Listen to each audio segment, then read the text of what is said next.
ठीक है अजय उपाध्याय जी, आप तो देश की सबसे पुरानी पार्टी हैं, आपको तो सबसे ज्यादा सत्ता में रहने का अनुभव है। क्या ये तरीका आपको ठीक लग रहा है कि जब नए लोकतंत्र के मंदिर का उद्घाटन होने जा रहा है तो कांग्रेस समेत बाकी जो बड़े विपक्षी दल हैं वो बाइकॉट कर रहे हैं? विरोध दर्ज करा के आप शामिल भी तो हो सकते थे। प्राची जी, सच बात है, हम सबसे पुराना दल हैं और देश में जो विपक्षी पार्टी है, लोकतंत्र का स्तंभ माना जाता है पक्ष और विपक्ष है। और संसद की भी प्रक्रिया में जिन लोगों को चुनकर संसदीय प्रक्रिया में लाया गया है, चाहे वो पक्ष वाले हों या विपक्ष वाले, सभी जनता के द्वारा चुने हुए हैं। इस समारोह का विरोध करने के जो तथ्यात्मक, न्यायपूर्ण और तार्किक कारण है, वो यही कारण है जो आप सबको पता है, रोज हम लोग चर्चा कर रहे हैं। और माननीय प्रधानमंत्री जी के अहंकार को हम कह रहे हैं कि कम कीजिए।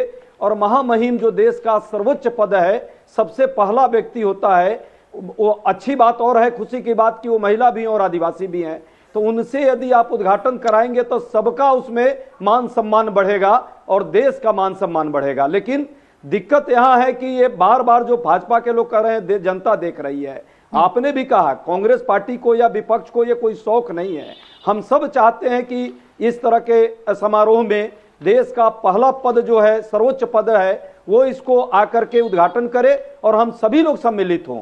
अभी भी मैं पूछता हूं, और भाजपा के सांसद हैं चूंकि मैडम सांसद महोदया से, कि मैडम बताइए, देश में राष्ट्रपति का पद संवैधानिक तौर पे बड़ा है या प्रधानमंत्री का पद है? आपने कहा कि एनेक्सी का उद्घाटन प्रधानमंत्री ने किया। आप सांसद होने के नाते आप बताइए, एनेक्सी में काम क्या होता है? एनेक्सी का उद्घाटन और पार्लियामेंट के बिल्डिंग का, नए बिल्डिंग का उद्घाटन दोनों एक है। एक लाइब्रेरी के उद्घाटन की चर्चा आपने की। उपाध्याय जी, छोटी सी बात क्लियर कर दीजिए, आपका विरोध सिर्फ इस बात को लेकर है कि राष्ट्रपति उद्घाटन नहीं कर रही हैं। जो जेडीयू कह रही है कि नए संसद भवन का तो कोई जरूरत ही नहीं थी, आप विस्तारीकरण कर सकते थे, लेकिन इतिहास मिटाने की कोशिश बीजेपी कर रही है। आप इससे इत्तेफाक नहीं रखते?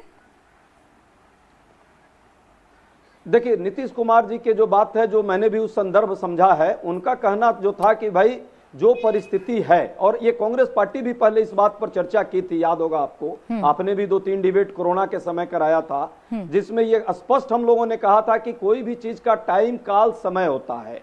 जिस समय देश भयंकर बीमारी से गुजर रहा हो, उस समय देश का मुखिया फिजूल खर्ची में लगा हो और मजदूर पैदल फफोले लेकर चल रहे हो, खाने के लिए लोग तरस रहे हो, दवाई और उपाध्याय जी, फिजूल खर्ची आप लोगों को कैसे लगता है? ये उचित है? आप ही की सरकार में कमेटी की रिपोर्ट थी ना कि नए संसद भवन की जरूरत है, तो ये फिजूल खर्ची आपको कैसे लग रहा है?